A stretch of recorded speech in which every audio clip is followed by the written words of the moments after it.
अस्सलाम वालेकुम, मैं नौमान खान और आप देख रहे हैं मेरा फेसबुक और यूट्यूब चैनल। नाज़रीन इकराम, पंजाब में इस वक्त सूरत हाल इंतहाई कशीदा हो चुकी है। रातों रात को एक नोटिफिकेशन गैर आईनी तरीके से जो शहबाज शरीफ जो इम्पोर्टेड गवर्नमेंट है उनकी तरफ से आती है और उसके बाद सूरत हाल जो है वो मजीद ख़राब होती चली जा रही है।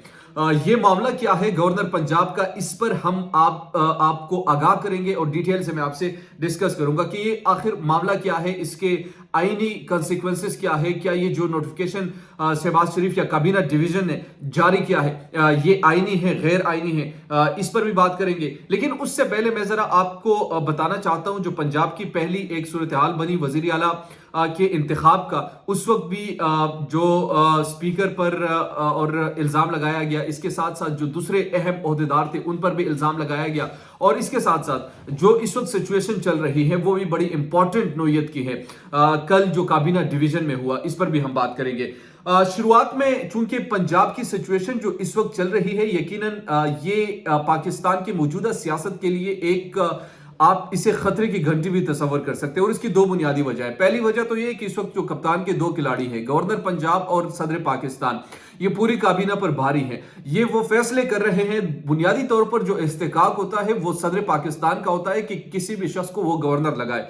अच्छा, प्राइम मिनिस्टर जो है वो सिर्फ एडवाइस कर सकता है, वो फैसला इंपोज नहीं कर सकता।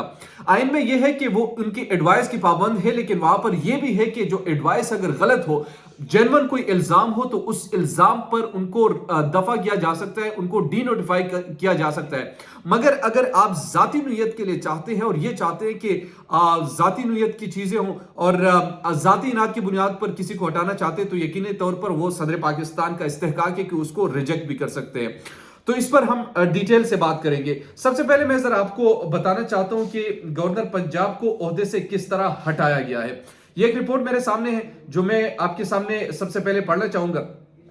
इसका यह है कि गवर्नर पंजाब उमर सरफराज चीमा को ओहदे से हटा दिया गया है।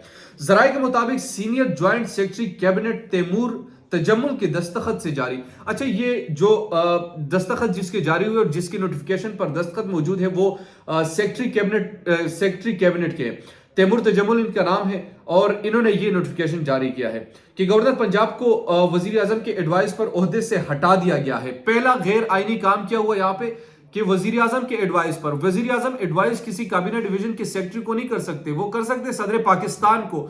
तो यहां पर गैर आईनी तरीके से इस नोटिफिकेशन किया गया।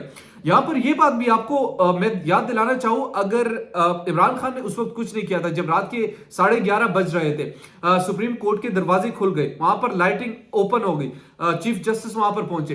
क्या वजह था? खतरा यह था कि आइन को पाबंद किया जाए। यहां पर गैर आईनी फैसले होते हैं, लेकिन सुप्रीम कोर्ट को अज खुद नोटिस अब इस पे भी लेना चाहिए ताकि बैलेंस कायम रहे। ये तासुर नहीं जाना चाहिए कि इस वक्त जो तमाम इदारे वो एक तरफ है और एक शख्स दूसरी तरफ है। ये तासुर अगर गया तो यकीनन, और ऑलरेडी जा चुका है, अवाम का रद्द अमल आप देख सकते हैं। इसमें बहुत सारे आप ये कह सकते हैं कि नैरेटिव बिल्ड किया गया, लेकिन नैरेटिव के बावजूद भी कुछ लोग ऐसे हैं जो आप बाहर जाते हैं, उनसे बातचीत करते हैं, उनसे डिस्कस करते हैं, तो उस चीज को मानते हैं कि यकीनन ये कुछ ना कुछ ऐसा गड़बड़ है। एकदम से आपके खिलाफ तमाम इदारे खड़े हो जाते हैं, तमाम लोग खड़े हो जाते हैं, तमाम इदारों के इंस्टीट्यूशंस के हेड जो है वो खड़े हो जाते हैं, तो एक तासुर पर जाहिर से बनता है। अच्छा, नोटिफिकेशन के मुताबिक स्पीकर पंजाब असेंबली कायम मकाम गवर्नर के फराइज अंजाम देंगे। जराए हुकूमत पंजाब के मुताबिक गवर्नर पंजाब को हटाए जाने के बाद इनसे सिक्योरिटी वापस ली गई और पुलिस जराए का कहना है कि उमर सरफराज चीमा जो कि गवर्नर पंजाब थे, उनको गवर्नर हाउस आए तो दाखिल नहीं होने दिया जाएगा। सरासर जिस तरीके से बदमाश किस्म के जो जुमले हैं वो इस नोटिफिकेशन भी है।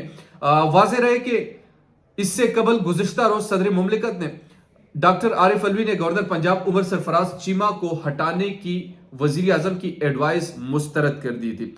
अगर वजीर आजम ने इनको एडवाइस की थी और इसके बावजूद भी उन्होंने इस एडवाइस को मुस्तरद कर दिया था और मुस्तरद होने के बाद काबीना डिवीजन के सेक्रेटरी आता है और उनको बरतरफ करते हैं, तो यकीनन इससे एक बोलचाल बपा होगा और ये अब आने वाले दिनों में आप देखेंगे। इस पर जी जो सरफराज चीमा साहब है उनका रद्द अमल भी आ चुका है। वो कहते हैं कि عمر سرفراز چیمہ کا کہنا ہے کہ صدر نے غیر معمولی حالات کے پیش نظر سمری مسترد کی، کیبنٹ ڈویژن نے مجھے ہٹانے کا غیر آئینی نوٹیفکیشن جاری کیا جس کو میں مسترد کرتا ہوں۔ انہوں نے مزید کہا کہ آئینی ماہرین سے مشاورت جاری ہے، جلد آئندہ کے لائحہ عمل کا اعلان کروں گا۔ دوسری جانب پنجاب حکومت کے ذرائع نے کہا ہے کہ عمر سرفراز چیمہ گورنر نہیں رہے، اس لیے ان کو سیکیورٹی نہیں دی جا رہی۔ علاوہ ازیں گورنر ہاؤس کے باہر رکاوٹیں کھڑی کر دی گئی اور پولیس کو ہائی الرٹ کر دیا گیا۔ پولیس ذرائع کا کہنا ہے کہ عمر سرفراز چیمہ کو گورنر ہاؤس آنے پر داخلی کی اجازت نہیں دی جائے گی۔ عجیب سی بات ہے، پنجاب کی حکومت ان کے ہاتھ میں جو آ چکی ہے اور جس طریقے سے یہ لوگ آئین کی دھجیاں اڑا رہے ہیں، اب نہ ہائی کورٹ کو فکر ہے نہ سپریم کورٹ کو فکر ہے، حالانکہ کرنا بھی چاہیے اور یہ تمام چیزیں سامنے بھی آنی چاہیے۔ اس پر عمران خان نے کیا کہا ہے وہ میں آپ کے سامنے رکھ دیتا ہوں۔ عمران خان نے اس پر رد عمل دیا کہ چیئرمین تحریک انصاف عمران خان نے گورنر پنجاب کو عہدے سے ہٹائے جانے پر رد عمل دیتے ہوئے کہا کہ لازم ہے کہ عدالت عظمیٰ صورتحال کی نزاکت کے پیش نظر معاملے کو از خود نوٹس کے ذریعے دیکھے، یعنی جو اس وقت معاملہ کیا اور اس وقت جو کہا گیا، اس وقت جو بات کی گئی کہ یعنی اس طرف اشارہ ہے کہ رات کو 11:30 بجے اگر عدالتیں کھل سکتی ہے تو اس معاملے کو از خود نوٹس کے ذریعے کیوں نہیں دیکھا جا سکتا؟ کیا آئینی طور پر ہوا یا غیر آئینی طور پر ہوا؟ اس کی وضاحت آنی چاہیے سپریم کورٹ سے۔ ایک بیان میں عمران خان نے کہا کہ امپورٹڈ کٹ پتلیاں پنجاب میں آئینی انتشار اور فساد کو ہوا دے رہی ہے۔ پہلے گوشت انتخابات کے ذریعے کٹ پتلی کو بطور وزیر اعلیٰ صوبے پر مسلط کیا گیا۔ انہوں نے مزید کہا کہ تمام دستوری تقاضے بالائے طاق رکھتے ہوئے صدر کے منصب کی توہین کی گئی اور گورنر پنجاب کو دستور کی تحفظ کے پیش نظر پر شرمناک طریقے سے ہٹائے جانے کی کوشش کی گئی۔ پنجاب میں اس کھلی دستور شکنی کا خاموشی سے تماشا دیکھا جا رہا ہے۔ آگے وہ لکھتے ہیں کہ چیئرمین پاکستان تحریک انصاف کا کہنا ہے کہ لازم ہے کہ عدالت عظمیٰ صورتحال کی نزاکت کی پیش نظر معاملے کو از خود نوٹس کے ذریعے پنجاب میں ضمیر فروشوں کا معاملہ بھی بلا تاخیر انجام کو پہنچایا جائے۔ دیکھیں، دو اس وقت بنیادی چیزیں چل رہی ہیں۔ ایک تو پاکستان تحریک انصاف کی یہ کوشش بھی ہے اور یہ خواہش بھی ہے کہ جن ممبران قومی اسمبلی نے ان کے ساتھ بے وفائی کی ہے ان کے خلاف کریک ڈاؤن یا عدالت کے ذریعے سے کیا جائے اور کہا جائے کہ ان کو ہمیشہ کے لیے نااہل کر دیا جائے، کیونکہ یہ وہ لوگ ہیں جو کہ اپنے حلقے کے، اپنے پارٹی کے اور جس پارٹی کی بنیاد پر ووٹ لے کے آتے ہیں ان کو یہ بیچ دیتے ہیں آگے۔ تو اس پر انہوں نے کہا کہ اس معاملے کو بھی دیکھیں اور ساتھ ہی ساتھ جو گورنر پنجاب کا معاملہ ہے یہ بڑا سنگین معاملہ ہے اور اس کو بھی دیکھنا چاہیے۔ تو یہ اہم تفصیلات جو ہم نے آپ سے شیئر کی، جو اس وقت پنجاب کی صورتحال چل رہی ہے۔ یقیناً اگر اس کو کسی ایسے موڑ پر نہ لے کے گئے کہ جو آئین کے مطابق ہو تو غیر آئینی طریقوں سے مزید انتشار پھیلے گا اور کچھ نہیں ہوگا۔ یہ وہ تمام تفصیلات جو ہم نے آپ کے سامنے رکھی، امید کرتا ہوں یہ ویڈیو آپ کو پسند آئی ہوگی۔ اگر ابھی تک آپ نے ہمارے چینل کو سبسکرائب نہیں کیا تو کائنڈلی ہمارے چینل کو سبسکرائب کیجیے، بیل آئیکن کو پریس کیجیے تاکہ نئی آنے والی اور لیٹسٹ اپڈیٹ سے آپ باخبر رہیں۔ شکریہ۔